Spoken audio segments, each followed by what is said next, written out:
Hello and welcome to Quays News. I'm Oliver Sykes. And I'm Daniel Driver. Coming up on the programme today.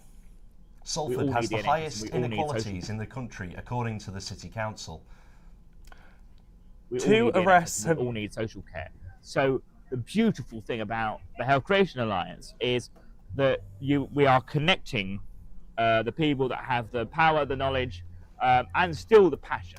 2 arrests have been made thanks to the new facial recognition cameras at Manchester's Piccadilly Gardens. We don't come in at night because we don't even like it. If we catch a bus, it's not nice round here.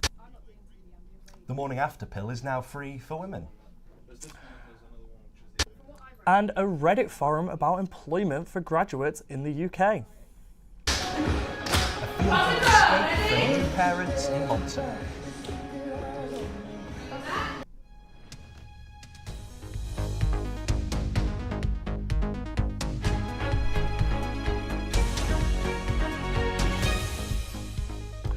First this afternoon, arrests have been made thanks to the new facial recognition cameras at Manchester's Piccadilly Gardens.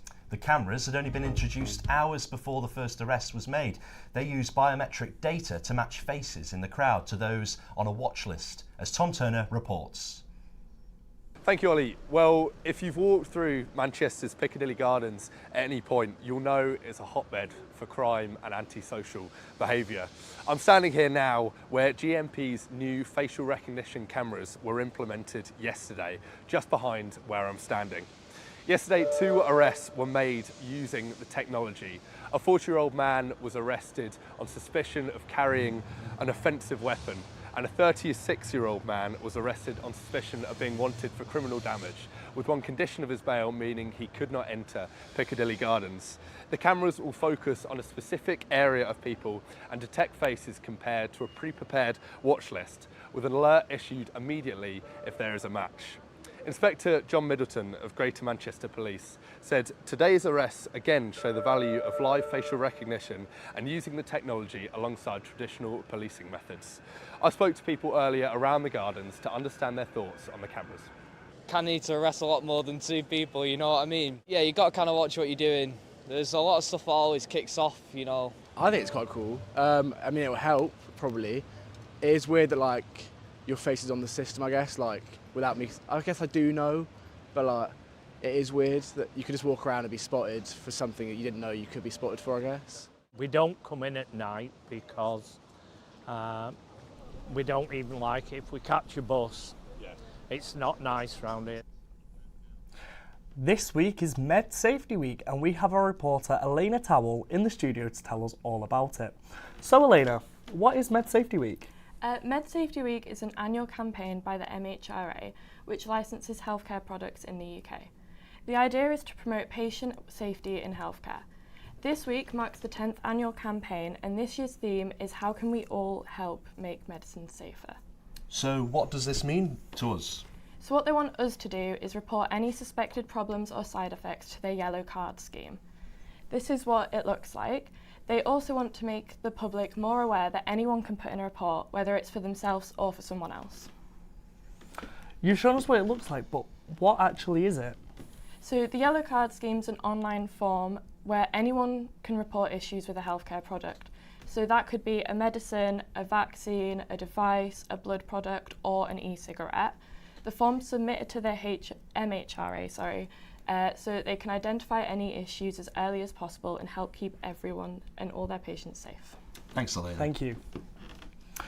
With Manchester being ranked number 5 out of all 296 local authorities for the proportion of neighbourhoods in each local authority that are highly deprived, Fazila went to speak to Wood Street Mission to find out more. Deprivation rates across Manchester are increasing. I spoke to Des Lynch at Wood Street Mission to work out exactly how it had gone wrong and where he was trying to help. Wood Street Mission is a children's charity, so it's been around since 1869, so we're one of the oldest in the region, 156 years old at the time of speaking. And we support families that are struggling, children that are living in poverty throughout the cities of Manchester and Salford. So there's an estimated 93,000 children living in such circumstances.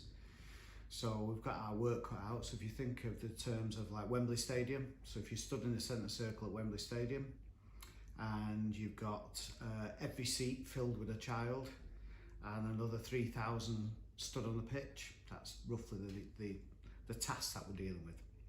Well, I think you've got this because you've got more people cramped into the smaller areas, or relatively smaller areas. So obviously you've got pressures on services there that aren't there on like a small town somewhere else.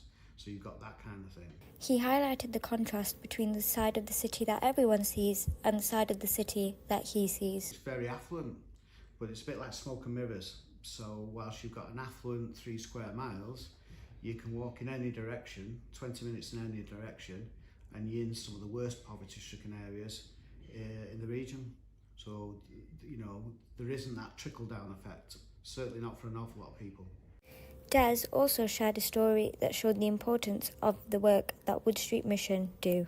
One of our board members, one of our trustees, is actually a former client. So he was one of 7 children. He was the eldest of 7 siblings. And he used to come with his mum, and he particularly remembers coming at Christmas to collect the toys because he used to help give her a lift to get it back on the bus and what have you. And he then went obviously on to bigger and better things, to university, now works for a marketing company, and he's now one of our trustees. So yeah, it does make a difference. But it's about giving children an opportunity of a level playing field. If you can level that playing field, it's up to them then what they do with it after that. But we've not got a level playing field in this country. Fasila Munchi reporting there. Now there is a new app coming to Manchester all the way from Finland. QMU's aim is to encourage volunteering in local communities and end loneliness for people across the world. Komu may have been made in Finland, but is taking Manchester by storm. Approximately 1/4 of adults in the UK report feeling lonely at least some of the time.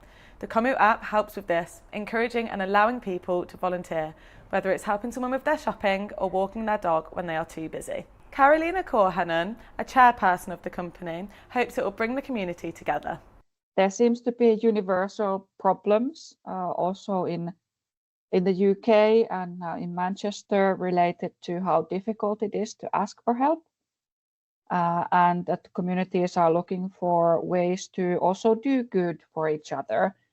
I think it's part of this culture that we're living in, that we're seeing a lot of negative news and feeling of not being able to make a difference in a way.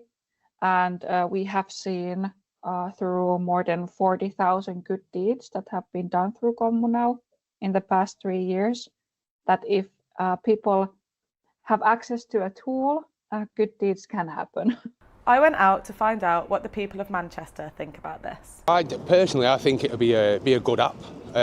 Volunteering work's always good for anybody, isn't it? You know, with my company who I work for, we do volunteering ourselves.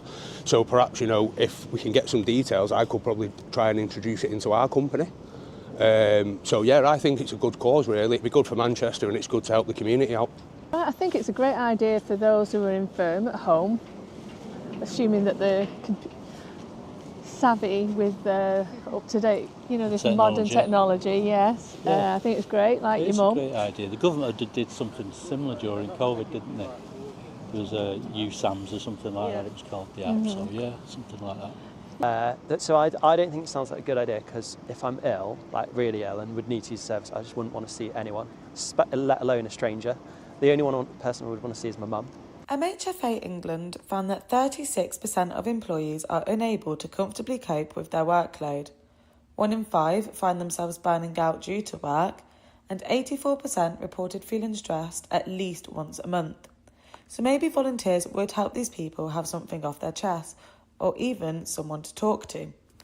The app also allows people to have a one-to-one chat with each other and encourages people to reach out to their neighbourhood.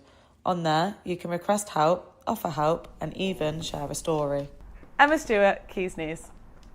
Across Salford and Greater Manchester, communities continue to face health challenges at a higher rate than anywhere else in England.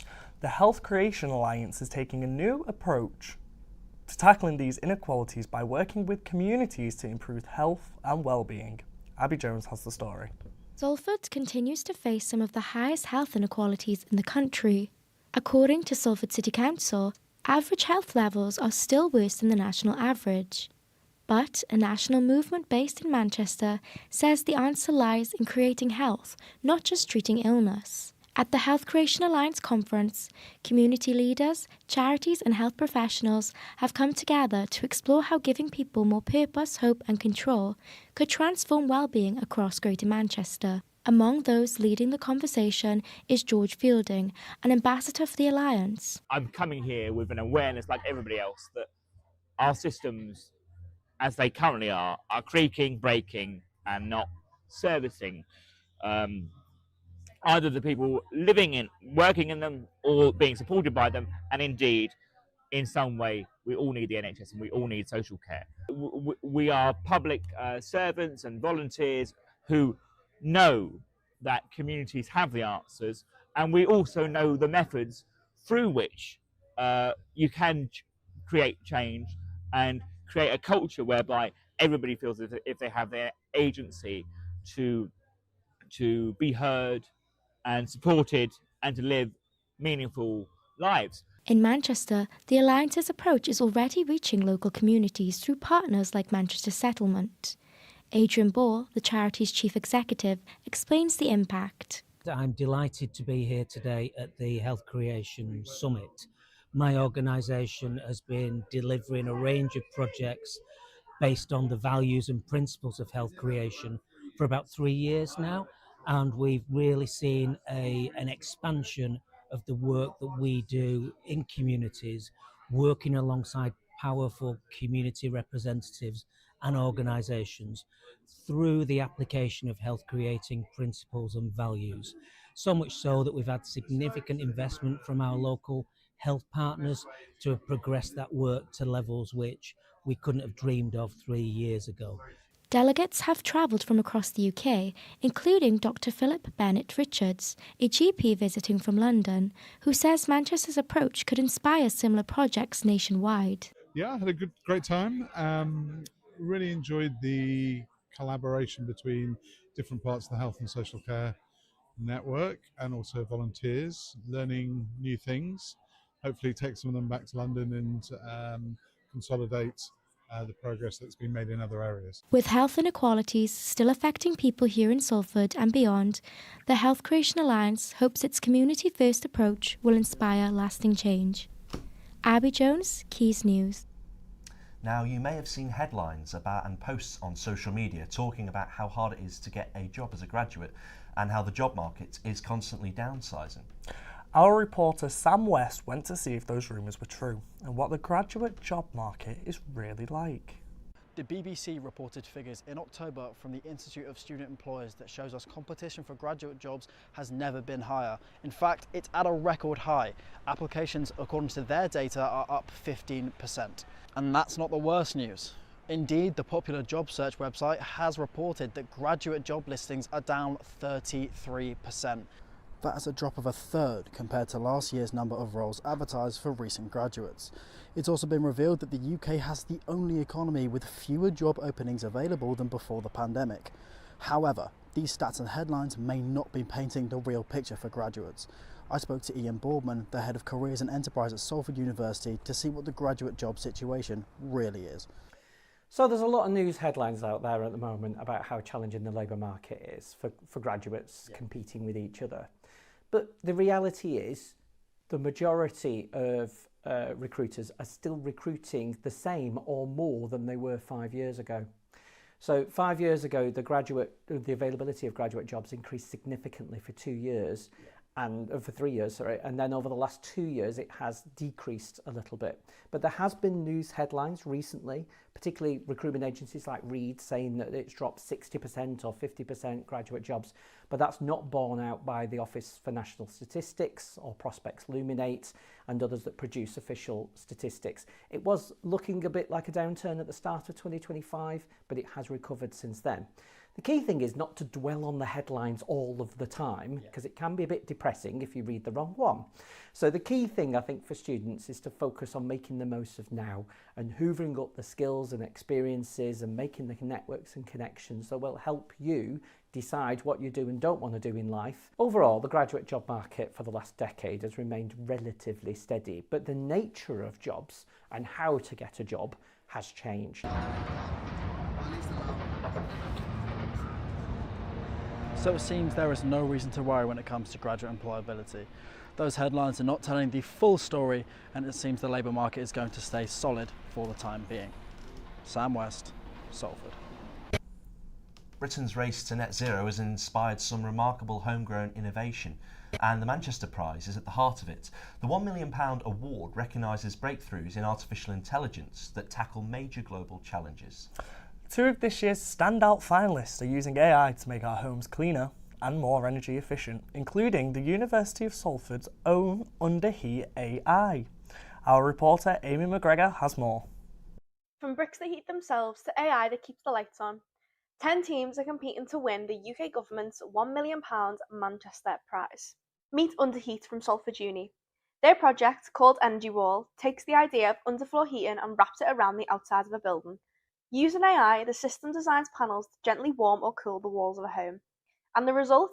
Lower energy bills, drier walls, and homes that stay comfortable all year round. And Underheat are currently preparing to install their first ever full-scale prototype right here at Energy House at the University of Salford.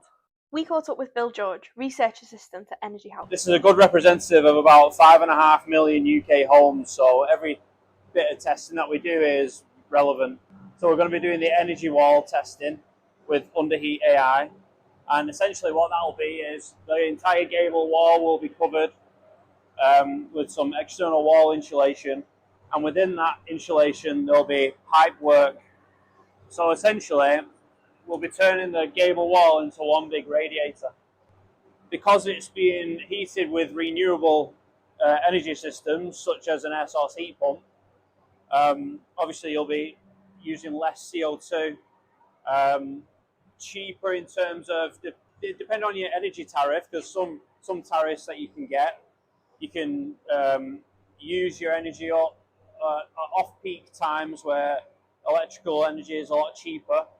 So if you had such a system coupled with a storage battery, you could charge the battery during the night when electricity is a lot cheaper, and then during the day you could heat this thermal wall or power the air source heat pump for the energy wall with the stored cheaper energy that you've already banked. By backing innovations such as Energy Wall, the prize is helping to turn world-class research into real-world impact, tackling fuel poverty, cutting carbon emissions, and ensuring Britain's transition to clean power is both faster and fairer. Now, as we approach Armistice Day, we're taking a moment to reflect on the importance of remembrance, honouring those who served and sacrificed for our country. Here to tell us more about Remembrance Sunday is Kat. Hello. Hello. On the 11th hour of the 11th month of the... on the 11th hour of the 11th day of the 11th month, the World War ended in 1918. Armistice Day gives us time to pause, reflect and remember those who fought and also lost their lives in battle. This Sunday, November 9th, a 2-minute silence will be held across the whole country. I spoke to Mark Stewart, who served in the army previously, about the importance of Remembrance Day.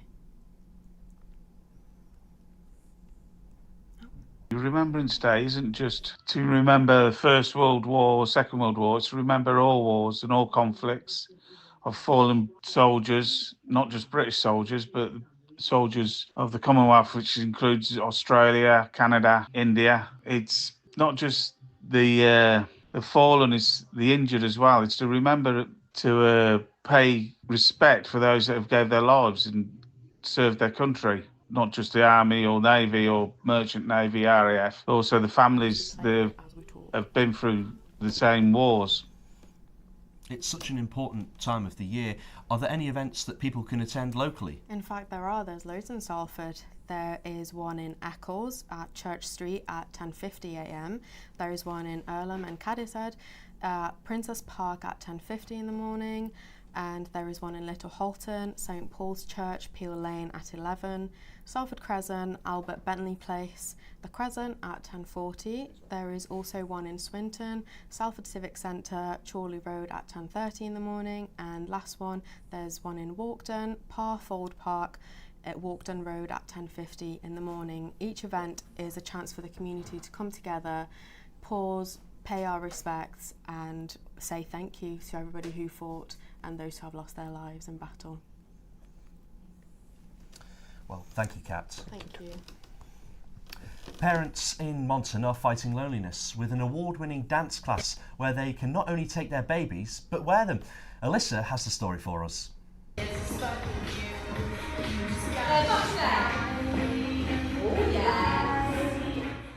Dance Like a Mother is an award-winning baby-wearing dance class and social group for parents based in Monton at the Unitarian Church. Their classes are full of fun by dancing to amazing tunes to boost your mood, as well as being a feel-good escape where you can meet other local parents who get the struggles of parenthood and how it can be sometimes lonely. The aim is to always make young parents feel in a safe place. If they've got any feelings that they want to share with me, they're always welcome to. It's a great way to get out, make new friendships and find yourself again after becoming a parent. Even though it is called Dance Like a Mother, it is open to anyone with a baby, whether if you're a dad, grandparent or even foster parent. There's some days that you don't want to get out of bed and you don't want to get showered, you don't want to do anything.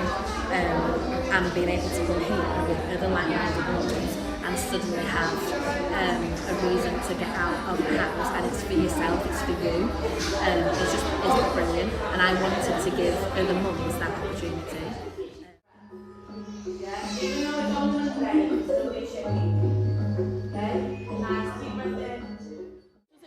Afterwards, yeah, it's like the dopamine hit, isn't it? You do feel better. I think partly because you've exercised, so kind of like mentally your body's a good thing, but also it's for me, it's purely for me, and it's social, and it's just an hour of the day that I don't have to think about any of the mental load of being mum. As soon as you walk into the room, it is filled with music, laughs and zero pressure. It is not about getting the moves right, it's about being able to socialise with other parents and even getting to spend that quality bonding time with your baby.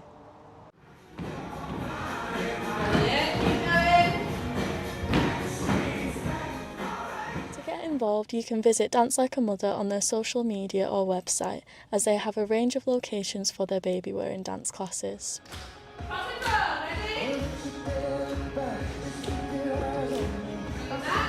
Alyssa Tyra, Quays News. And it's now time for the weather with Katie Louise Buxton. We're in for a cloudy, rainy week here in Salford with a light drizzle and breeze throughout.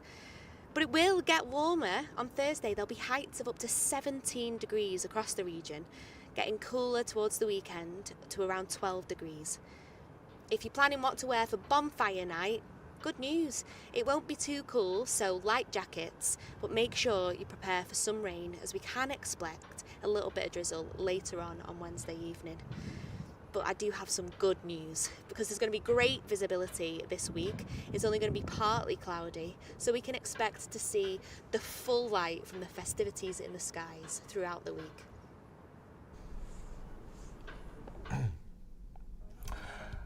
That's all for today. Thank you for watching Quays News. Be sure to follow our social media pages at Quays News to stay up to date. Goodbye.